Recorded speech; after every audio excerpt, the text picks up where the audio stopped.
Having lived in Italy for 10 years, one would think that I'm used to everything and then I'm okay with anything, but then I have things that still shock me even after 10 years of living in this country.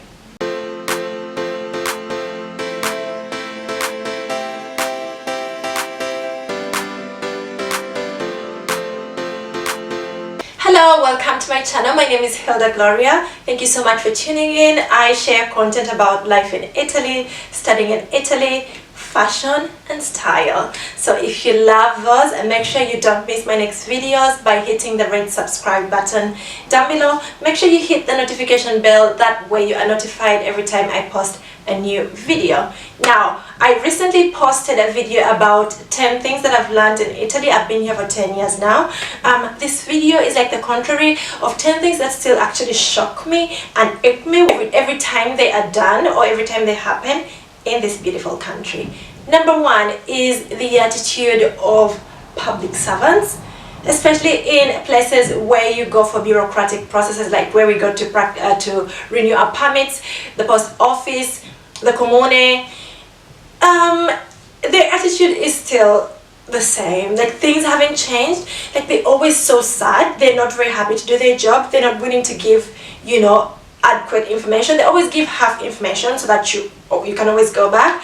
That really bothers me, and I'm like, if you don't want to do your job, why don't you just quit and, you know, give space for people that are looking for jobs?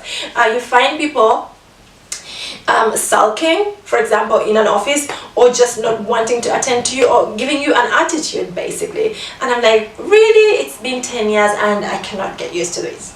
Number two that still shocks me in Italy is for them to think, not to tell black people apart.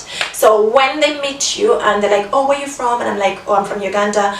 And they're like, oh, do you know Mohammed? Do you know Alicia? Do you know Linda from Uganda? I'm like, who are those people? I do not know everybody from Africa, first of all.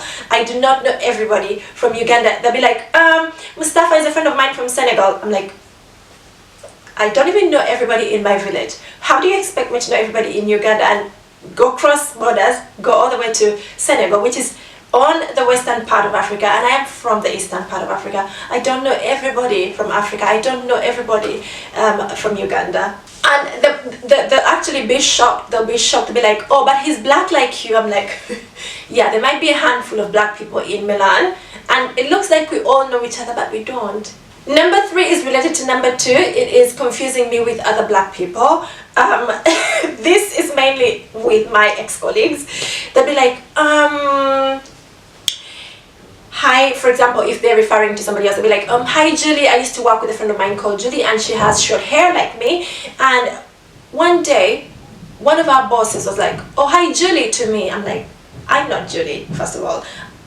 We do not look alike. We are both black, we have short hair, but we do not look alike at all. There's no way I'm going to confuse Francesca with Martina. Not, even if they're both blonde, even if they're both blue eyes, there is no way I'm going to confuse them. I don't know why they confuse black people. Like, I don't know. They think I'm Linda. They're like, quindi la tua amica? I'm like, what do you mean? La mia amica chi è? No, pensavo che sei tu. No. E ti ho salutato e non mi hai risposto. I'm like, when? Where? I haven't been in that place. They're like, I saw you at the metro station. I'm like, I have not been at that place. They're like, forse una Linda, forse tua amica Julie. I'm like, no, please, we're different. Identify, look at me. Identify features on me. Let's say she has long jawbones. I mean, like, oh, so Gloria has long jawbones. And then stop confusing us, we're not the same. It's funny, it still shocks me. Number four is Italians' attitude towards the weather. I understand if a foreigner came here and complained about the weather or has an attitude about the weather. First of all, I can't have an attitude towards the weather because I am born from a tropical kind of like weather. Everything is sunny and warm and nice every single day of the year, 365 days of the year. But Italians always shock me when they complain about the cold. They're like, oh, it's too cold, oh, it's too cold. And then when the sun comes, oh, uffa, it's too hot, ma che caldo che fa. It's really hot, it's very hot. I'm like, wait a minute, you were born in this country, you were raised in this country, and you know that in July it's damn hot. So what are you complaining about? What are you sulking about?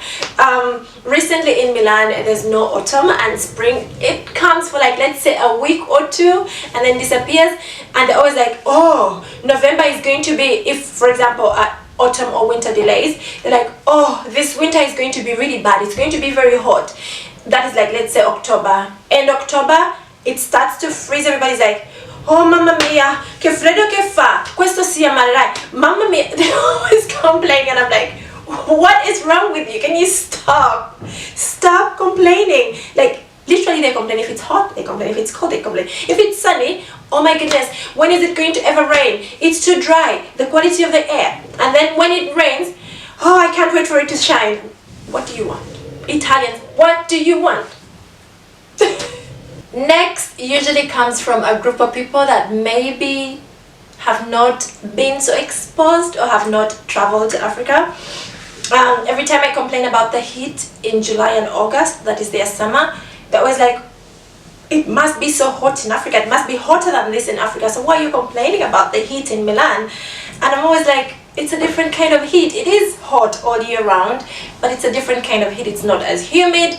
Temperatures have never gone in Uganda up to 40 degrees, but we go up to 40 degrees, sometimes even higher in Milan. So people that have not traveled to Africa will not know this, especially the eastern part of Africa where I come from. The weather is the best, like literally the best. About 26 degrees highest, at the top of the middle of the day, let's say 1 o'clock, and then 16 degrees in the morning. So it is the perfect weather. Like for me, that is perfect weather. And that in Italy happens, let's say for 2 weeks in spring, might happen in autumn, but it's not guaranteed. So it is my favorite kind of weather. But it really shocks me that they always think that it's too hot in Africa, like it's hotter in Africa than it's hotter than here in the summer. Number 6 is something I think I need to make videos about dating in Italy. Let me note that down. Let me know, comment down below if you want me to comment about dating in Italy. It is the ghetto. It is funny, especially right now. People always ask, do you live alone? Like literally when they meet you and they ask for your number, give you a funny conversation, ask for your number and all of that. Please be ready for this question. Do you live alone? I wonder why they ask, do you live alone? Maybe they want to come and visit. Maybe they don't live alone. Maybe they have no place where you both can meet. It bothers me. That question bothers me and still shocks me. So what if I live alone? So what if I live alone? Like, aren't there other things to ask about? Anyway, I think that's better than asking about your favorite color. But do you live alone is a question that you're going to be asked in the dating pool in Italy most of the time. Like people are going to ask you, do you live alone? Hey, do you live alone? It's so funny. It still shocks me and it really gets on my nerves actually. One other thing that shocks me actually, it's a very good thing. It shocks me. Italians don't shower. Some. Do not come for me. Some Italians do not shower like every day, but then they don't stink. Guys, I don't understand how. They do not stink. Like I used to have a roommate that used to shower like on a Saturday and wash her hair on a Sunday evening. But guys, she used not to stink. Like she was just normal. Like she had no body odor. Like literally none. I don't know why. I don't know if it's because of the food. I mean, I know that Africans and Asians, for example, have got very strong body odors. I think it comes from the food and the spicy food that we eat. Italians don't stink, even though they don't shower like every day. They don't stink. Literally, wow. They need to give us the recipe. They need to tell us. I think it's in their food. Their food is more plain. They don't usually eat spices. They're not spicy people. Italians are not very spicy people. You won't find pepper in most of their food. And lots of this curry and all of that, they're not there in their food. Their food is plain pasta, pizza, lasagna. Not that, spicy or flavored, I must say. Another thing that still shocks me actually is that they drink coffee at any time of the day and they're okay. They can go to bed after drinking a coffee 30 minutes ago. Wow. Wow, really wow. Because if I made a mistake to drink a coffee after 3 p.m, I'm not going to bed. Like I'm not going to bed until like past midnight, and usually my bedtime is early, like 9-10 o'clock. That is usually the time I go to bed. But if I drink a coffee in the afternoon past lunchtime, forget it. I'm going to stay awake until like 3 a.m, which is when I should be waking up for the following day. Italians, on the other hand, have a coffee anytime. They could have a coffee after dinner, like after 7 o'clock. They could have a coffee and still they go to bed at their bedtime. Wow, they could have more than one coffee a day and they're still okay. If I have one coffee in the morning, I'm excited for the whole day. Interesting. Number 9 is something that really gets on my nerves, is when Italians say, if you're unhappy in Italy, if you come up to complain about something, or if you're, stern about something, and then you straight up and tell them, I'm sorry, I don't like this, and all of that. Or they will go on to play the victim, and they're like, oh, so if you're unhappy in Italy, if we're making you unhappy, why don't you go back to your country? Excuse me. First of all, this is a free world. I choose where I want to live. I choose where I want to work. I choose where I want to retire. I want a vacation. Just like Italians do. Just like they do. They are all over the world. They are all over Africa, having businesses in Africa, starting up resorts, hotels, restaurants, spas in Africa, and in my country too. As long as they are free to do that, as long as they are free to, vacation anywhere, I am free. I am free to live in Italy, and nobody has the right to tell me to go back to my country. I can be unhappy, I can be complaining, I can be grumpy, I can be happy, I can be successful, I can be struggling. It is my choice. Do not tell me to go back to my country just because I complained about something. That's really wrong. Like, it really shocks me. Comment down below if you have experienced this, with Italians especially. They could be abroad or they could be in Italy, but just comment down below and let's have a chat. Number 10. Which really shocks me is that, it shocked me 10 years ago and it still shocks me, Italians thinking that their country is, at the level of economic development where it is because of foreigners.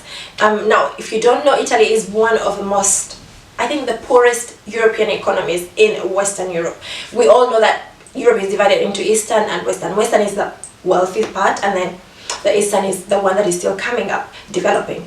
Now, Italy, in the rich ones, is one of the bottom ones, like top 10 bottom ones is in that list. So every time somebody mentions statistics and how they're doing economically, inflation, unemployment, and all of that, they're always quick to say, well, it's because there's so many immigrants, there's so many foreigners.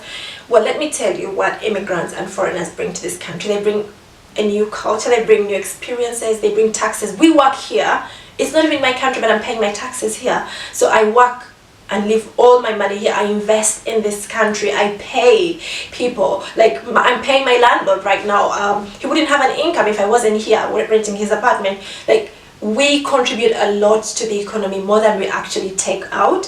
If you can ask me what I have done for my country, I haven't even invested my labor in my country. Can you imagine how talented I am?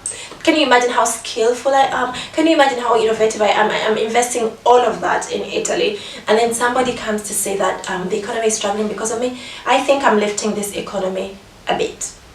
Yeah. And so are other foreigners.